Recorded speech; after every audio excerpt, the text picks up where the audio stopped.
们这些狗官，简直丧尽天良！就算你们有本事瞒得过朝廷，瞒得过皇上，你们也瞒不过老天爷！住口！王十三、谢大牛、胡二狗，你们现在可冤招了！冤枉啊！大人，冤枉啊！小民冤枉啊！好一帮刁民，看来不动大刑，尔等是不会招供的。来呀！大刑伺候！大人饶命啊！大人，冤枉啊！大人，冤枉啊！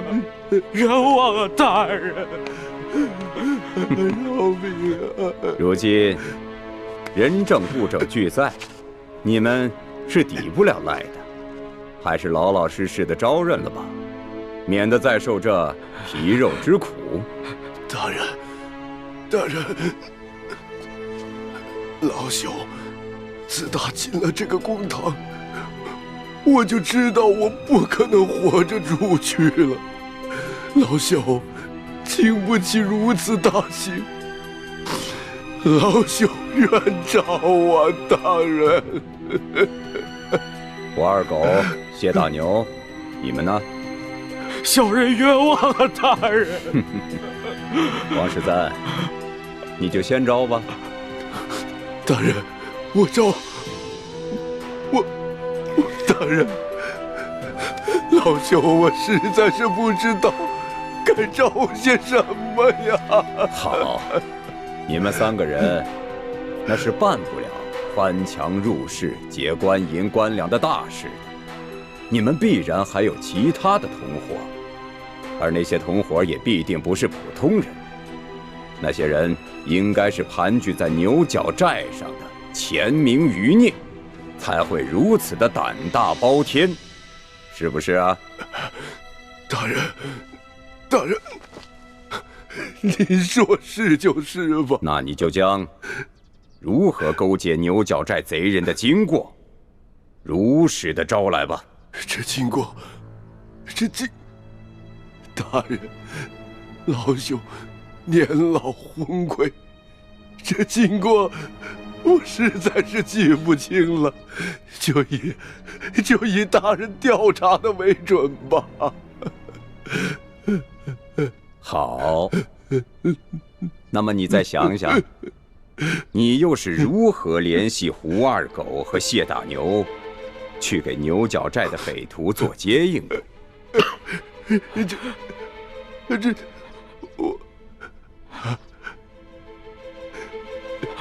这位老伯，你我素不相识，你要认罪是你的事，可不能胡乱拍咬我们呢。前日我家娘子刚刚流产，还等着我回去照顾她呢。这位老伯伯，我家里还有瞎了眼的老娘等我回去照顾，这盗抢官粮官银可是死罪啊！大人，大人，老朽无儿无女无家产，我死不足惜。可是我与这2位小兄弟素不相识，你要让我胡乱指证，小老儿我心里实在是不安呐。看样子你还是没想明白呀。来人呐，在，让他清醒清醒。大人，大人，老朽冤招，冤招啊！大人，这案情经过，您比老朽更清楚，就请你们代老朽写下供词，让老朽画押便是啊。这就对了。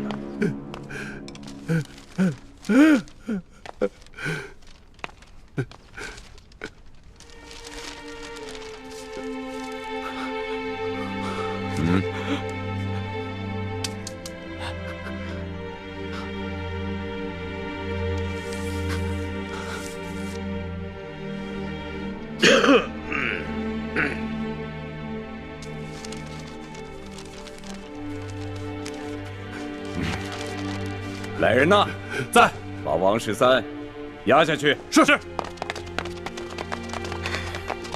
大老爷，走，你们关闭民反呐！胡二狗、谢大牛、王13都已经招了，你们还要顽抗吗？罢了，胳膊拧不过大腿，被砍头也比这么活着受折磨的好，反正都是个死。小人愿招。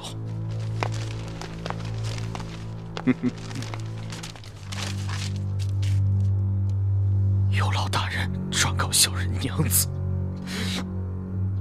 小人不能陪他白头到老了，让他自行改嫁吧。你就放心吧。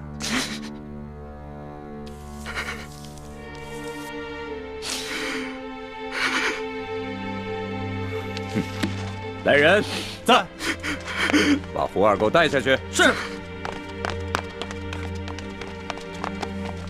走。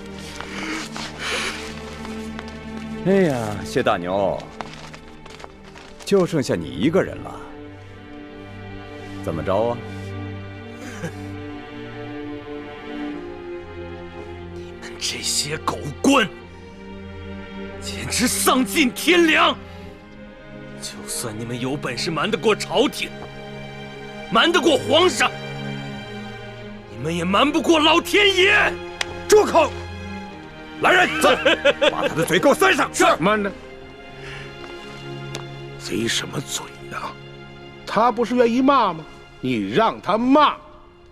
谢大牛，我告诉你，皇上远在紫禁城里，你就是把喉咙骂破了，皇上也听不见。现在呢，我就给你一次机会，你是直接画押呢，还是领教我这堂上诸般的刑法之后再画押呢？狗官，你不得好死！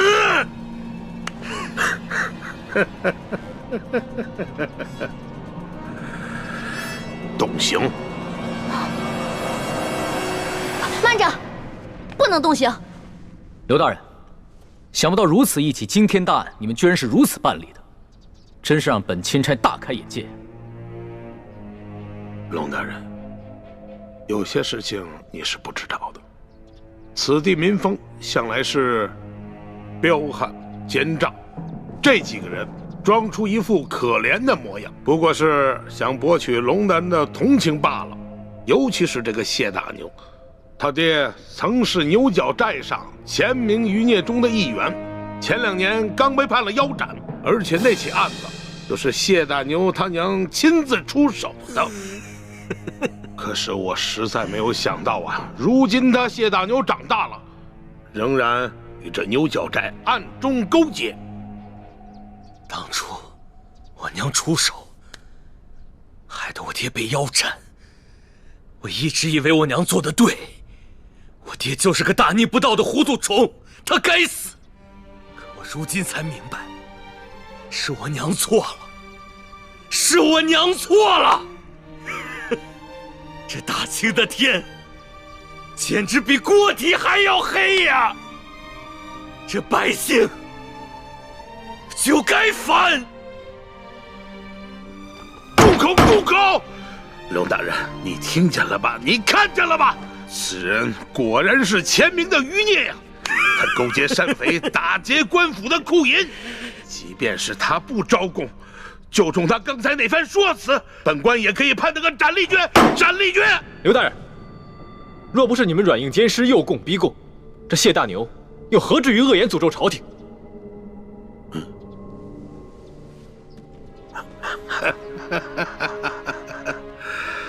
冷大人啊，这2位，一个是您的贴身丫鬟，一个呢是您的贴身护卫，算起来也是您的奴才。可是你今天看看，他们2个竟然敢在公堂之上对本府出言不逊。龙大人，你平时对你的手下是不是未免太放纵了一些啊？刘大人，这公堂之上虽应分尊卑，但更应该论国法。你这个审案的手段，的确让人无法苟同啊。龙大人，这说起来，你虽然乃是一个奉旨办案的钦差，不过是官拜5品，比起我这2品的大员来说，似乎是还低了这么几级吧。而且这圣旨上写的是明明白白，你龙大人是来办理舒总兵遇刺一案的。龙大人啊，你这干涉我地方的刑案，恐怕是不合体力吧？刘大人，下官的官职是比你低，可是你就不怕下官回了京城以后，向皇上交旨之时弹劾你吗？龙大人，皇上虽然年少，但他却是圣明的天子，我想他不会听你一面之词的。龙大人啊，你这一路辛苦了，我看还是到后堂先歇息吧。待本府审完这起案子之后，再同你好好交流交流同僚之谊吧。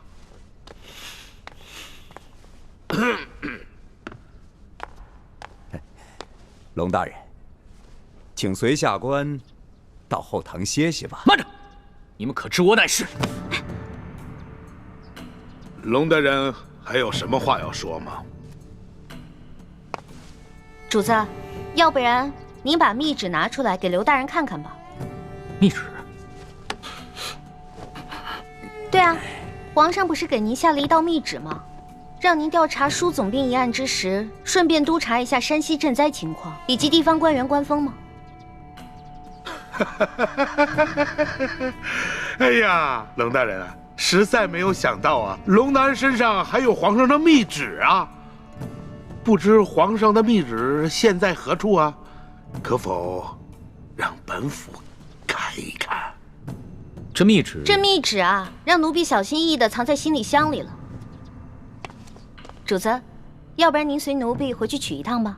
也好，刘大人请稍等一下，下官这就去取。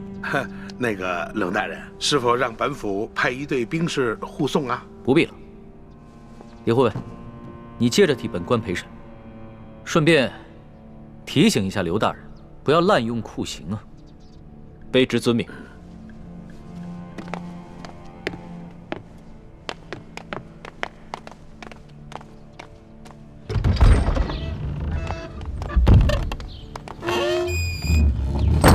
老大，现在怎么办？如果咱们拿不出密旨的话，刘德昭一定会说我们假传圣旨，到时候必定跟我们翻脸，那3个人就死定了。尤其是那个谢大牛，不死也得残废啊！哎，事到如今，只能造一封假的密旨喽。伪造密旨？这个刘德昭身为山西巡抚，又加兵部侍郎衔，乃2品大员。即使他不知道你长什么样，你的字他总归认识吧？老大，你疯了吧？这是我首次微服私访，毫无经验。我没有带上玉玺，也没有带上书写圣旨的龙文黄卷啊！万事都有变通的嘛，龙小弟，这个密旨肯定不能正式的写在龙文黄卷上啊。我们把宫里御用的花笺，加上你的御笔亲书，还有玉玺印鉴，拿出来给他看，肯定能唬住他了。不是，可问题就在于没有玉玺啊。我可以帮你搞定啊，我照着你圣旨上的玺印刻一个不就得了？你还会刻章啊？那当然了。老大，我18般武艺样样精通，医药赌蛊、机关杂耍、金石篆刻都不在话下。走吧。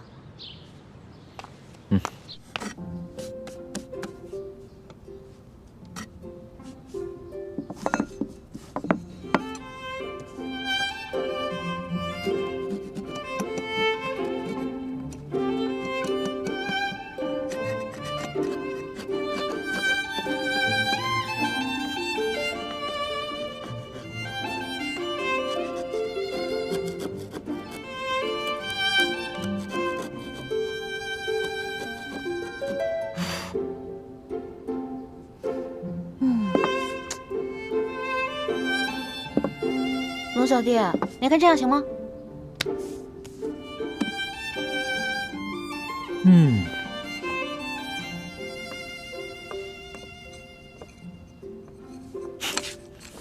老大，你这个篆刻的功夫果然和你的武功一样，不能深究啊。刘德昭只要仔细一看，就能看出其中的破绽了。切，问题在于他不可能仔细看。你那道圣旨是真的，他已经仔细看过了，怎么可能怀疑这个是假的呢？那我们只能碰碰运气了。刘德昭只要一看到这个密旨上的内容全部都戳中了他的软肋，必定就会心下大乱，不会仔细查看最后的印件了。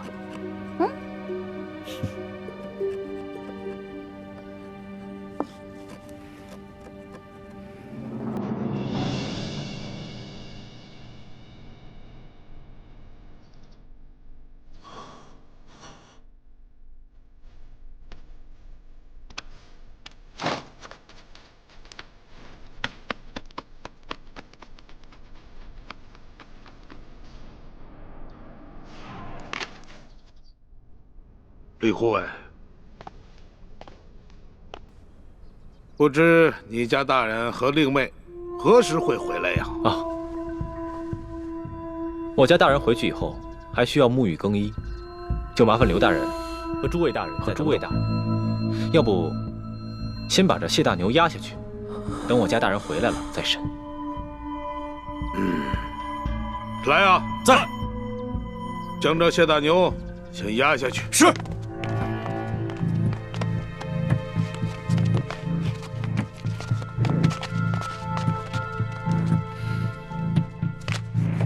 李护卫，不知你家大人是哪一年考取的功名，出自谁的门下？我家大人身份尊贵，属卑职，无可奉告。好，身份显赫，好啊！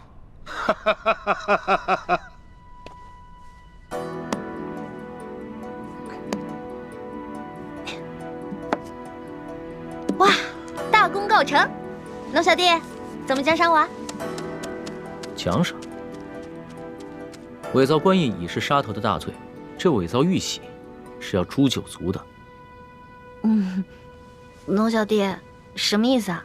过河拆桥？我可是奉旨造假。我跟你开玩笑的。论到杀头的大罪这几天我龙三犯的可不比你少。只不过老大，我真的很好奇，你到底是从什么地方来的？为什么会有这么多特殊的技能？我就是一个江湖混混啊，江湖小混混，自然要学得多一点，不然怎么混得开啊，对吧？相比于刘德昭你更是让我大开眼界。亏你技艺不精，这个玉玺呢，你伪造的不能到以假乱真的地步，要不然的话，那可真就天下大乱。龙小弟，我是不是做了什么忌讳的事儿啊？从此在你心里就记了我一笔了？没事儿，这要是别人呢，伪造玉玺，不管出于什么原因，我都不会轻饶了他。但是你嘛，我知道，你虽然天性顽劣，但是你一定不会做出什么让我不可原谅之事。虽然你嘴上这么说，但是我知道，在你心里已经对我有防备了。早知道我就不出这个馊主意了，另外想办法救那3个百姓啊。反正呢，我已经打定了主意，这次回宫以后，就一辈子把你拴在我身边，这样的话，你就不会犯下什么连我都保不住你的重罪了。我才不要在那个像金笼子一样的紫禁城里坐牢呢。君无戏言，记住我刚才说的话。可是你现在已经不是皇上啦，你是我的龙小弟啊。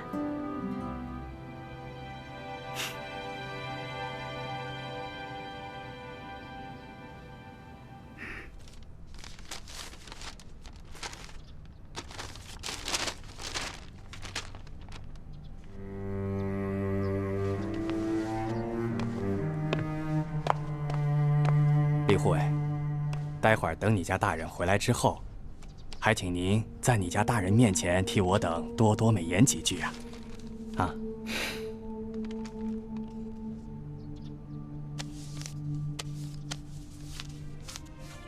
好说，好说。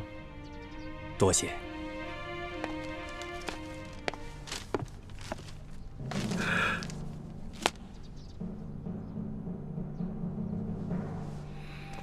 钦差大人到，圣旨下。皇上密旨到，刘德昭等一干官员接旨。臣刘德昭接旨。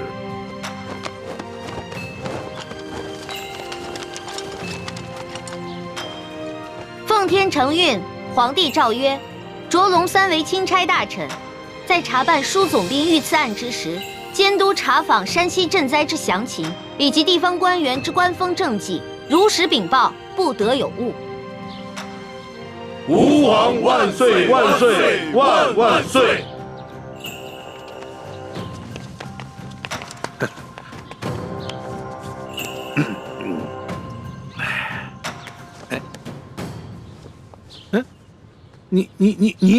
你，刘大人，这皇上的密旨可都听到了。这临出宫前啊，皇上再三叮嘱，一定要详查山西的赈灾详情，以及地方官员的官风政绩。那就有了各位大人多多配合了。哎呀，龙大人您就放心，我等自当竭尽全力的配合龙大人。龙大人这一路实在是辛苦了。这舒总兵的府邸的位置这么偏僻，而且呢，设施呢又这么简陋，实在是委屈龙大人了。龙大人是这样啊，如果龙大人您不嫌弃的话啊，毕府呢有一个小小的别院，而且环境十分之优雅，出行呢十分之便利。大人可否考虑移驾到小院暂住啊？多谢刘大人的美意。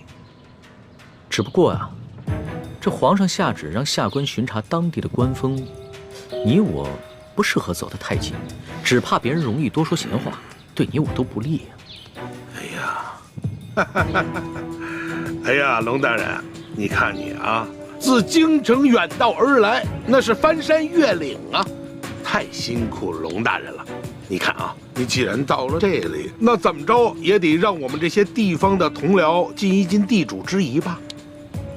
主子，咱们这几天在舒府，天天粗茶淡饭，嘴里都淡出鸟来了，不如就看看这刘大人有什么好东西招待我们。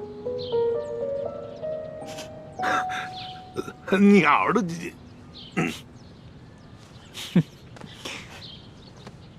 行，那就多谢刘大人了。龙大人，请，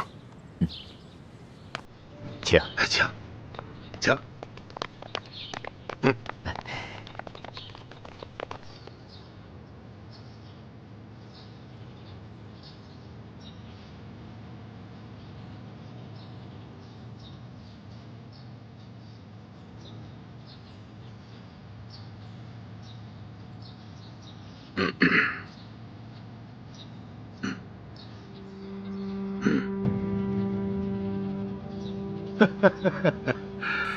哎呀，龙大人啊，能够来此与我们这帮地方同僚小叙，实乃是我等荣幸之至啊！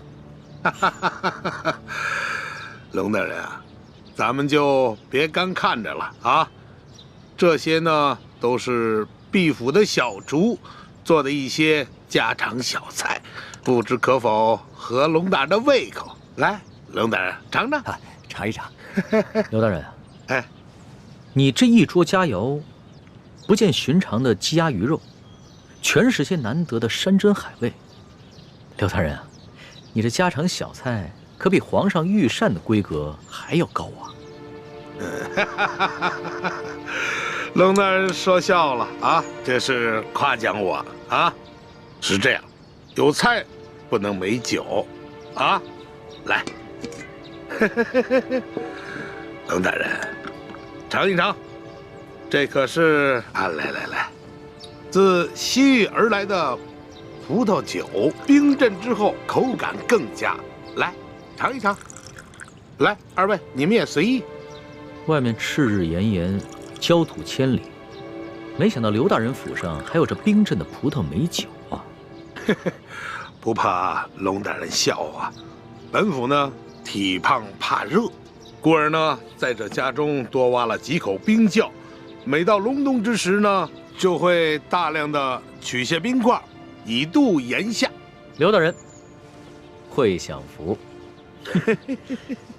此次山西等省大旱，这皇上啊，在紫禁城里是食不下咽，寝不安枕，麻衣素食1个月之久，还赐龙血抄佛经，这才求得一场甘霖。看来这做天子的，真是不如这做臣子的逍遥自在啊！哎呀，龙大人，此话严重了啊！来，哎，吃菜，来吃菜啊！大人请。刘大人，不必忙活了。你这一盘盘的佳肴，在本钦差的眼中，就是民脂民膏；一杯杯美酒，就是黎民血泪。恕本钦差难以下咽。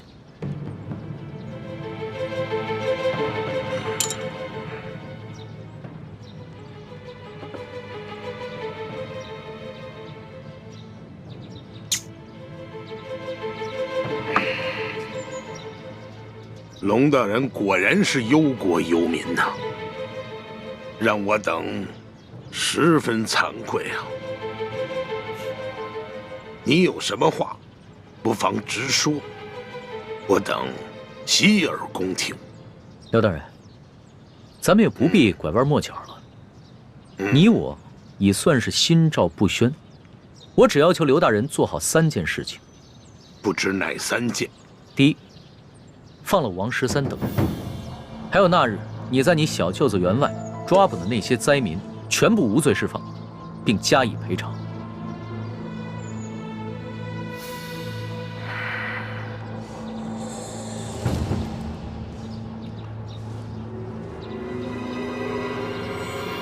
好，这就去办。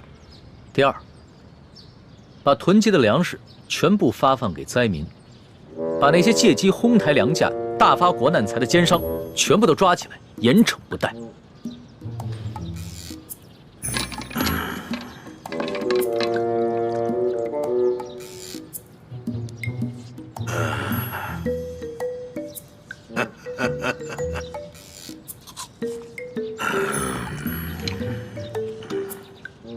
好，这就去办。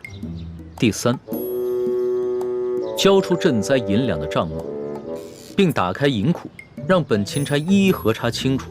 若有短缺，你等自行想办法补上。然后再跟本钦差一起，把这些银两发放给灾民。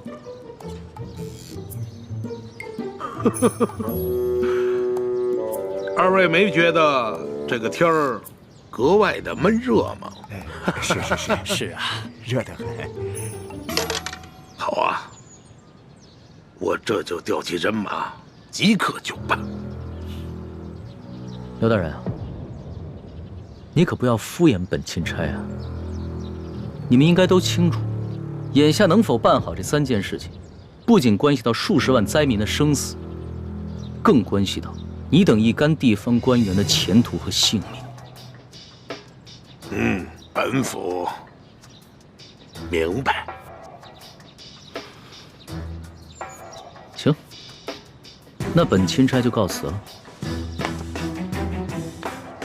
宋大人，不必了。诸位大人，留在这儿，继续享用这些美酒佳肴吧，别浪费了。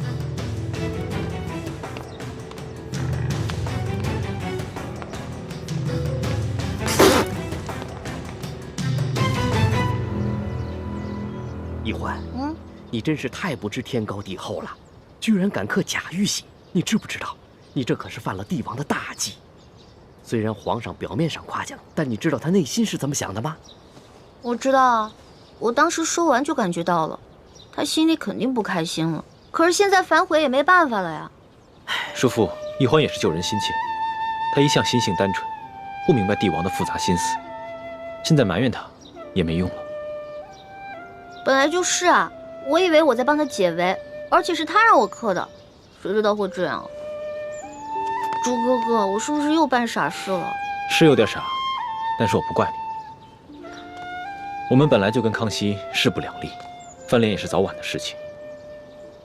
好在眼下他跟我们还算是同一条船上的人，就算是对我们起了防备之心，也只能暂时和我们维持眼下的关系。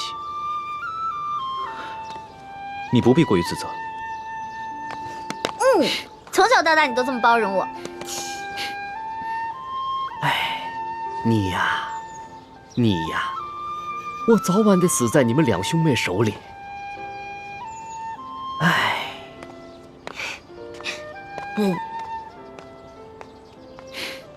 死在你手里。你呀。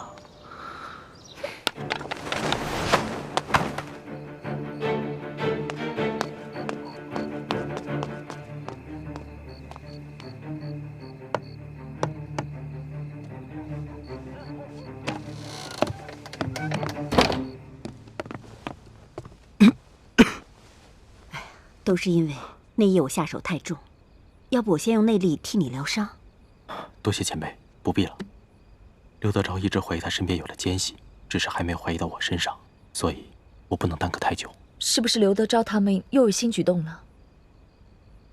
今天钦差大人直接来了府衙，还亮出了皇上的密旨，把刘德昭他们吓了个半死。钦差大人走后，刘德昭便召集了他那几个心腹的官员和府上，一起商量对策。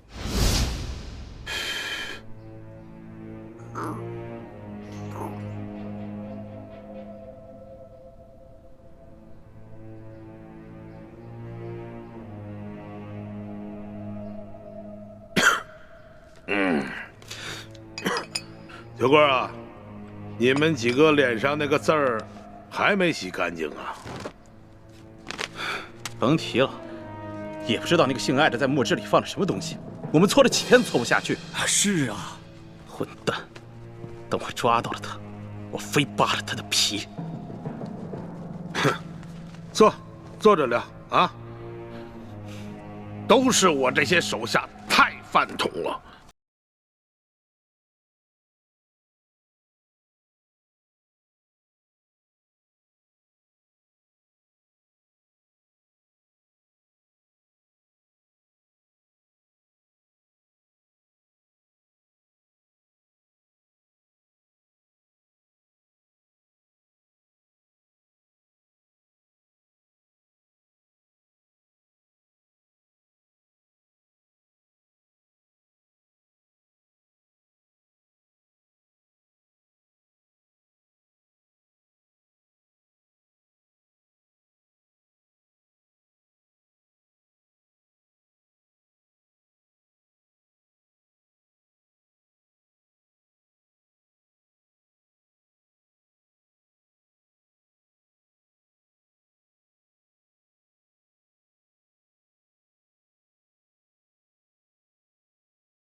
这世上有不偷腥的猫吗？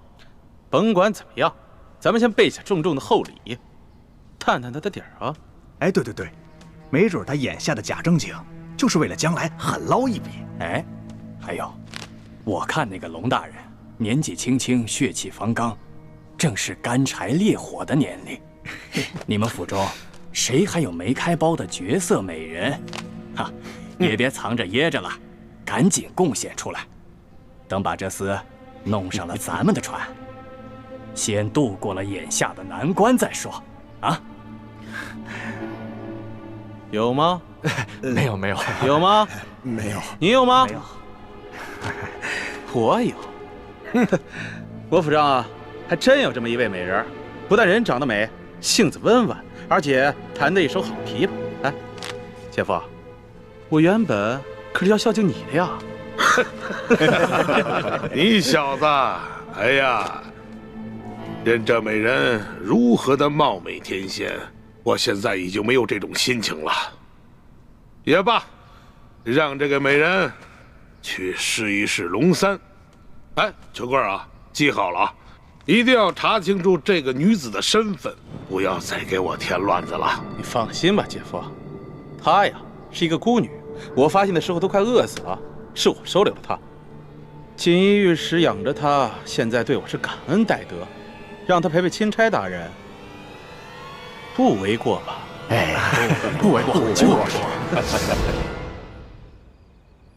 我想，二位一定也猜得出来，他们所说的这个绝色美人是谁吧？该不会就是婉欣妹妹吧？正是。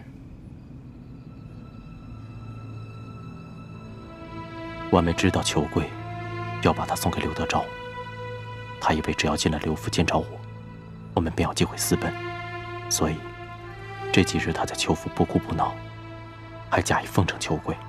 我本想等我伤好了把她救出来，可没想到这帮禽兽居然想让她去侍候钦差大人。裘贵这个禽兽，早晚有一天我要亲手宰了他。刘德昭等人若是把舒婉心献给钦差大人，那他私自出逃，让人冒名顶替进宫之事就会暴露。所以我才急着来找你们报信儿，跟你们商量对策，但一直没找到机会，直到现在我才能偷偷溜出来。孟大哥，你还是来晚了。刚刚刘德昭的人已经接走了钦差大人，想来就是要行使这个计划了。什么？那如果钦差大人识破了婉梅的身份，而你是冒名顶替，那你和婉梅就都麻烦了。眼下之际，也只有我立刻赶去刘府，在舒婉心被献给钦差大人之前，把她给劫走。好，那我现在就回去，暗中协助你们，希望一切还来得及。好。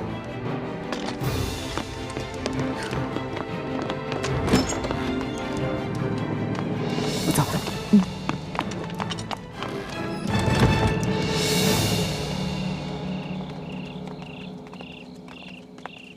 钦差大人，我家大人有要事要和大人商量。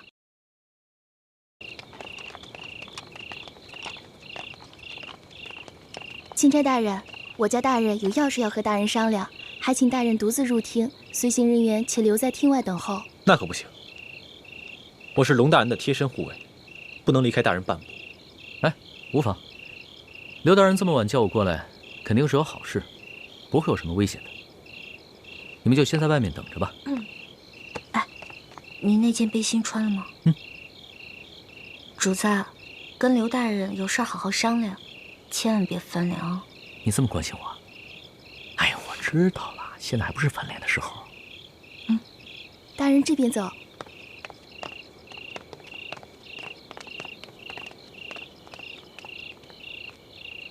你把背心给他了。小气鬼！龙大人，请。哎呀，龙大人，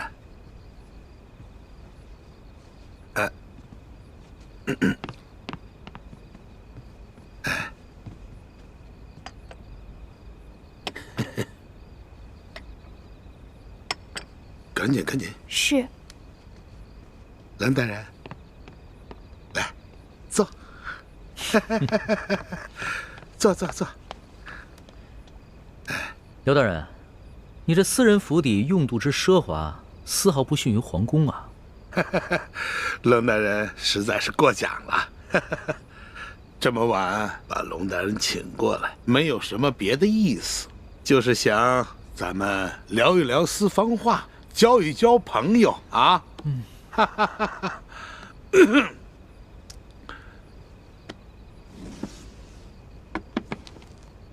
龙大人啊，这下面这一层的金银珠宝，是本地的同僚一点小小的心意。这上面的10万的银票，是本地的商户们孝敬龙大人的，一点点小意思，还请龙大人能够笑纳。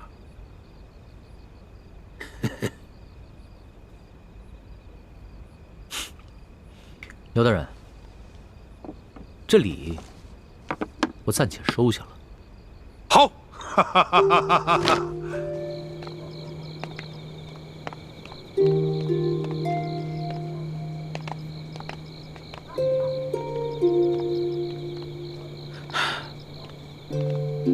万姑娘，等一下见了钦差大人，你可要好生服侍啊。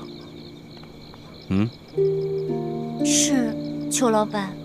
要是没有裘老板，小女子早就饿得没命了。小女子一定知恩图报。好啊，走吧。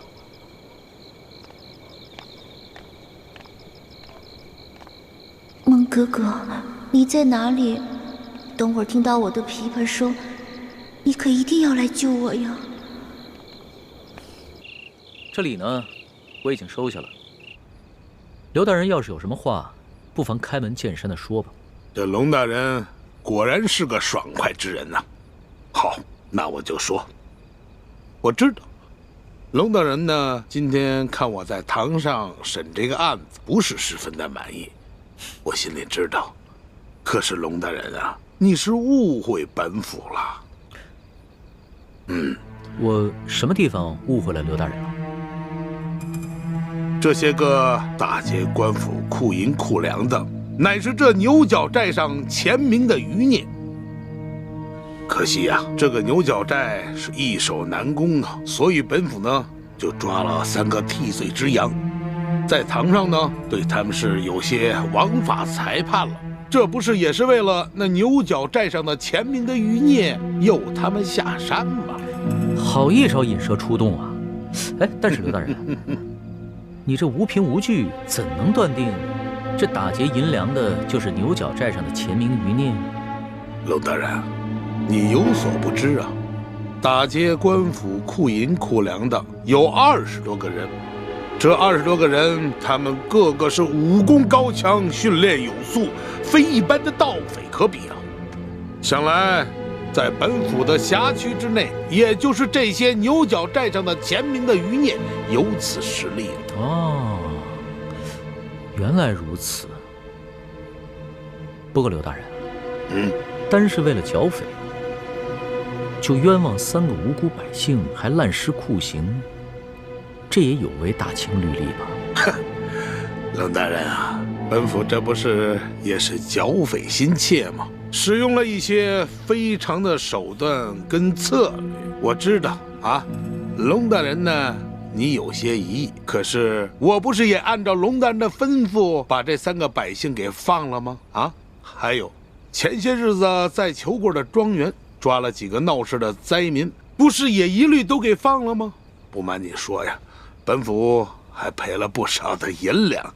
哈哈哈，龙大人啊，这样说来，您所交派本府的第1件事儿，算是办妥了吧？那另外2件呢？这第2件嘛，粮食可以放，但是不能发放过多。多少呢？咱们就意思意思，能够让龙大人回去交差就可以了。至于那几个粮商嘛，他们一个个的跟本地的官员那是有着盘根错节的关系。龙大人啊，我看最好还是不要抓了。那赈灾银两，不瞒龙大人说呀，山西这些年那是天灾不断呐，府库的银子早已经是入不敷出了。这朝廷下拨的银子啊，根本就是不够啊。有一点银子呢，也就填了往年的亏空了啊。就比如说吧，如果说按照朝廷的规定，每一个灾民发2两银子，每隔10里打一口深井，我的龙大人，银子根本不够使。所以我说呀，龙大人，你看这样好不好啊？您呢，睁一只眼闭一只眼，咱们每个灾民给1两银子，每隔30里打一口深井，这样你我咱们都好交差了。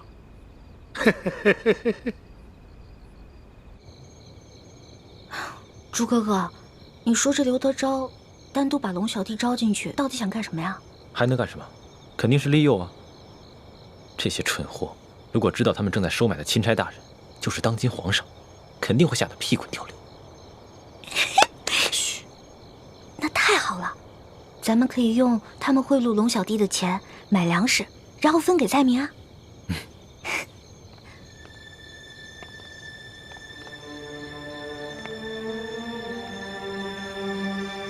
糟了，倾城，他怎么来了？她不是薛姐姐，她是舒婉欣。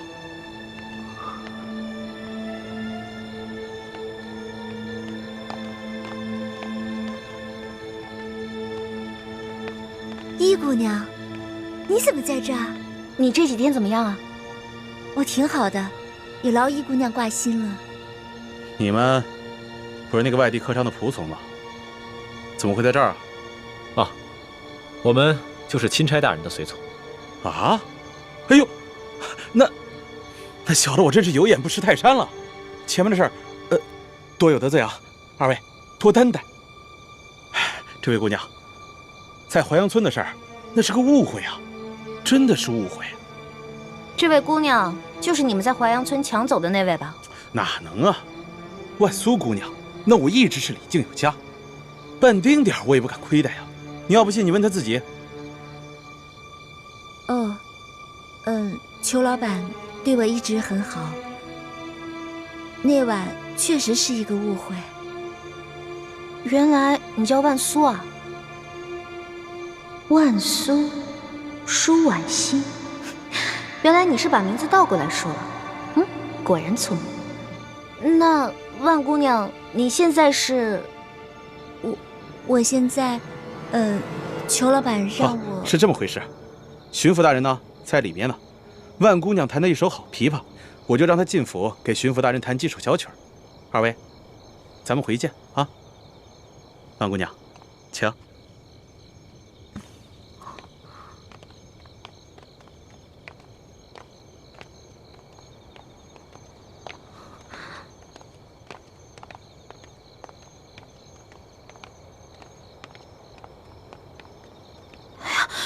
朱哥哥怎么办啊？这个裘贵肯定想把舒婉欣献给刘德昭。有这个可能。那咱们赶紧想办法把舒婉欣救出来吧。现在不能轻举妄动，否则惊动了康熙，让他发现了舒婉欣，就会坏了大事。哦，对了，咱们去找孟祥和，让孟祥和把舒婉欣救出来，最好能马上带她私奔，这样雪姐姐也安全了。不行，距离10年之期还有20天。这个孟祥和很迂腐，他一定不肯提前毁约，一定会坚持到期满之日才带着舒婉欣离开。那怎么办啊？不过，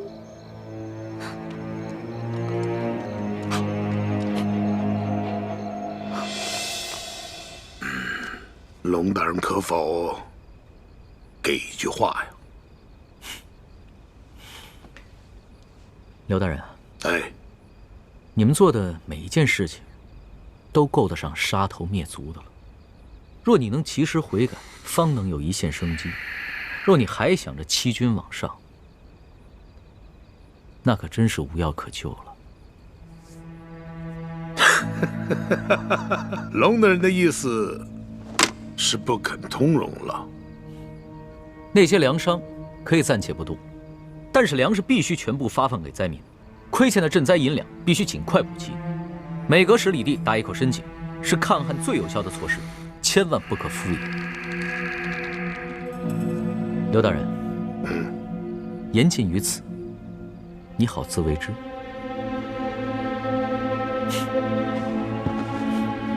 慢！什么？他们让舒婉欣去色诱钦差大人？不行，我得劝主子赶紧回府，不能让他跟舒婉欣见到。且慢，易姑娘不可冲动。刘德昭早有2手准备，如果钦差大人不上钩，他便会马上翻脸杀了钦差，然后再嫁祸给牛角寨上的那些人。我们刚刚悄悄观察了一下，发现这府中已经埋伏了上百名好手，而府外还埋伏了几百甲兵。那怎么办啊？为今之计，既不能让钦差大人见到舒婉欣，也不能让那个刘德昭翻脸，那么就只剩下一个办法了。哎呀，龙大人啊，本府没有别的意思，就是呢，我现在还有一个特殊的礼物要进献给龙大人。什么特殊的礼物？这个礼物啊十分特殊，在我另外一个小院之中，叫逍遥阁。来人呐！老爷，带龙大人去逍遥阁。嘿嘿，哎，大人请。哎，龙大人，哼，还是没有别的意思。给大人拿着。是。龙大人，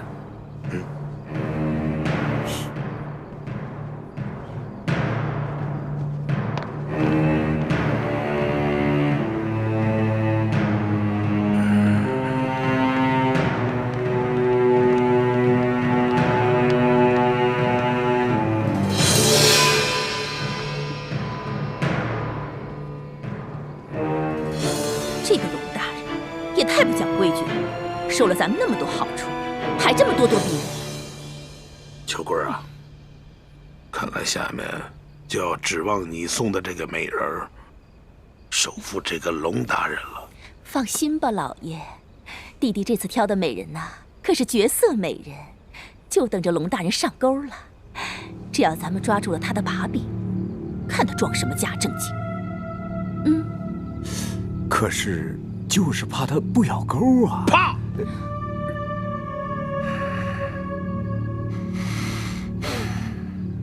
那就一不做，二不休。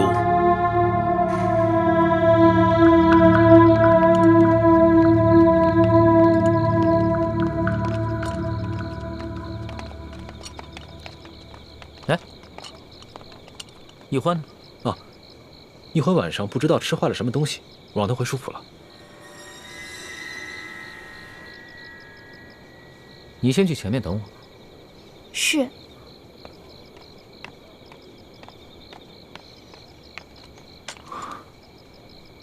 主子，主子千万沉住气，否则今晚我们都不能全身而退了。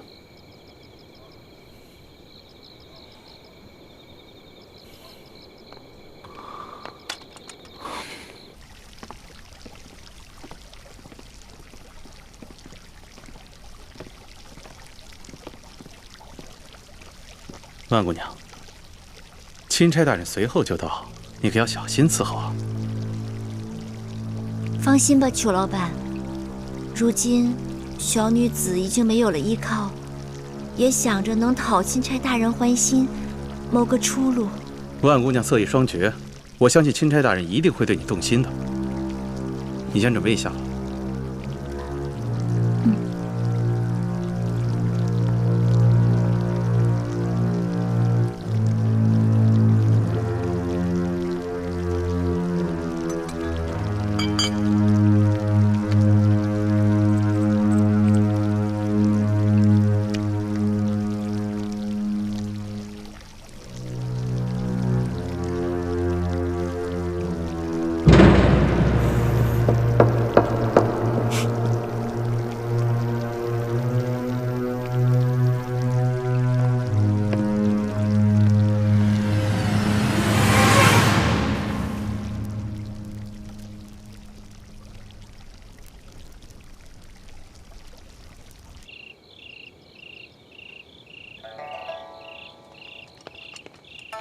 大人，到了。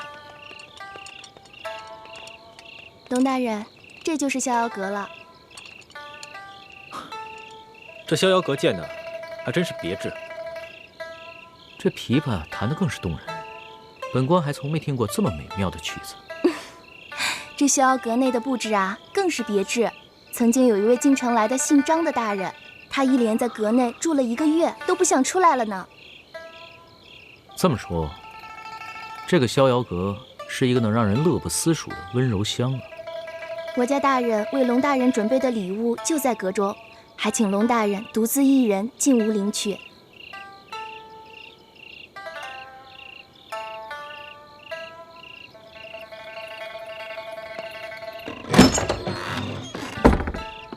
哎，护卫大人，你还是先去耳房待着吧。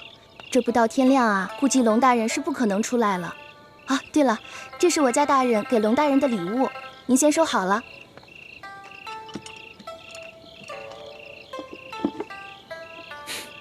护卫大人，这边请。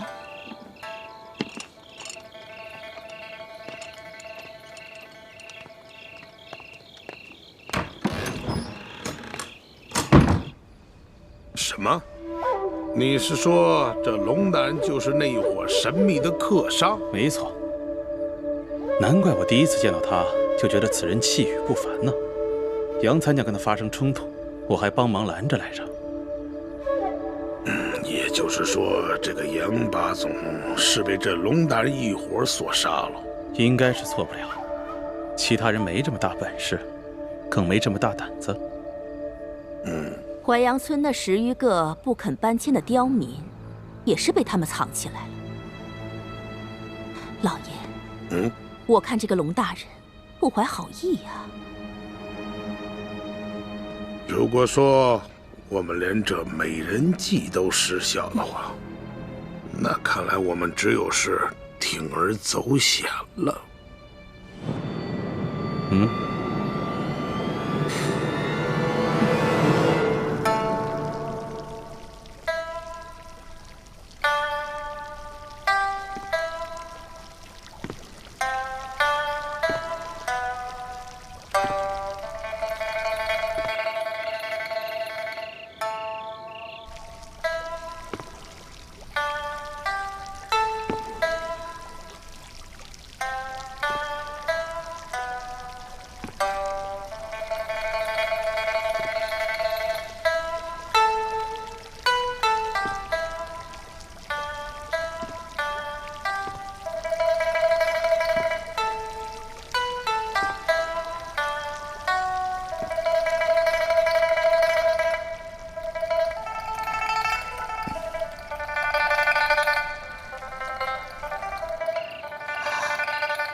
此曲只应天上有，人间难得几回闻呢。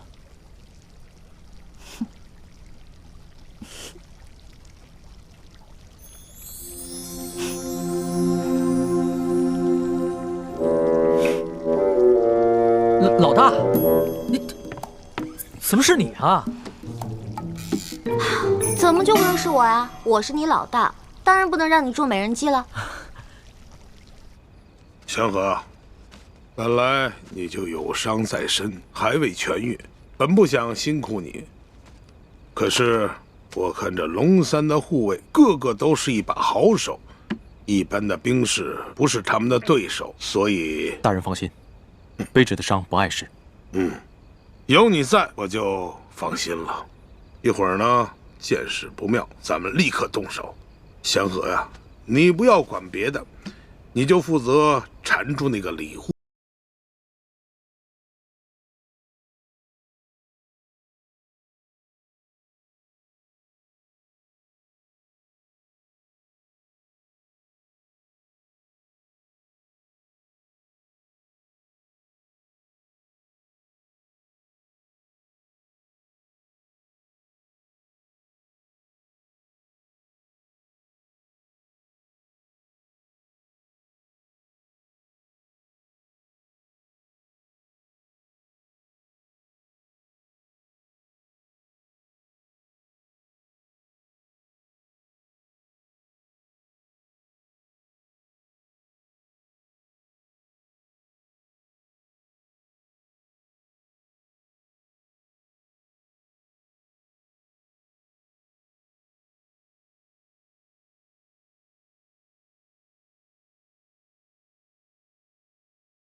老大，你什么时候会弹琵琶了？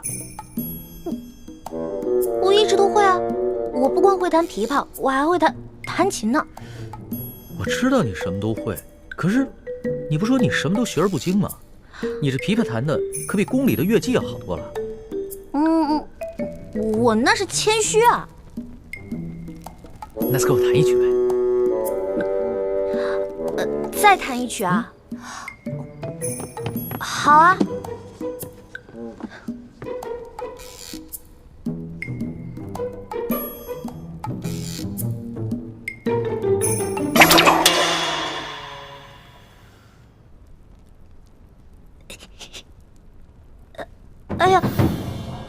你看，这个弦断了，弹不了了。怎么这么巧啊？嗯。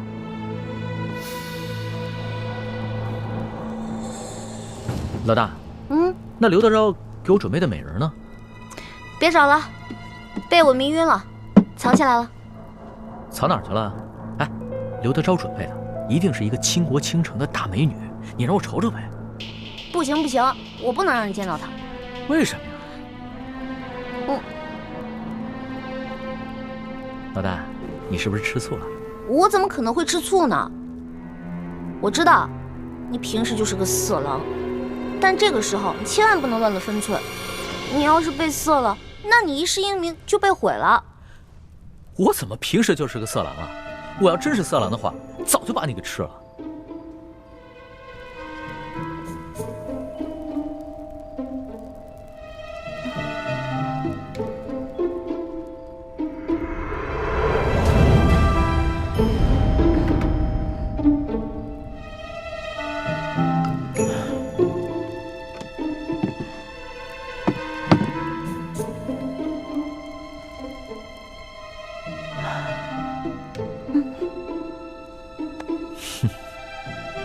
既然你都叫我色狼了，要不然我就把色狼这个名声给坐实了吧。干什么呢？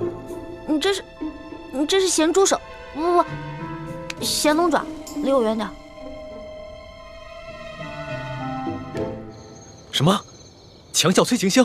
没错，这强效催情香药效十分了得，任凭你什么贞妇烈女都抵挡不住。你手上可有解药？没有。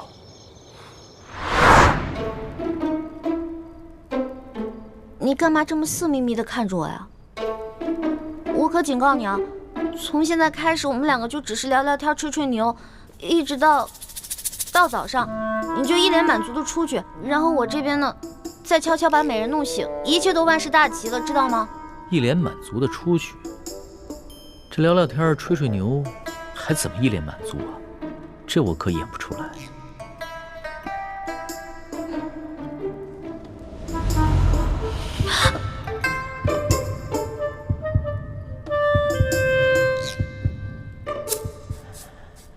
老大，你身上好香啊！那些池子里的花，应该和你身上的味道一样香吧？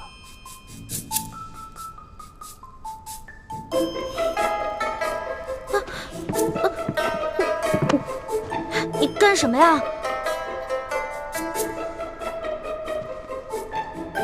老大，你看这浴池这么华美，长夜漫漫，要不然一起共浴吧？不行！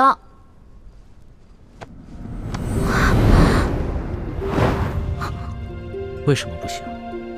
你是我老大，我是你小弟，我们都可以同生共死，同甘共苦，一起共个浴又怎么了？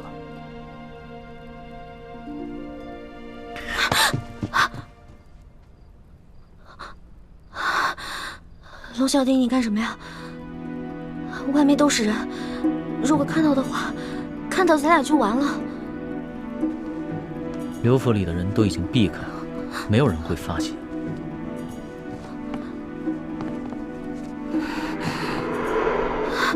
不行，不行，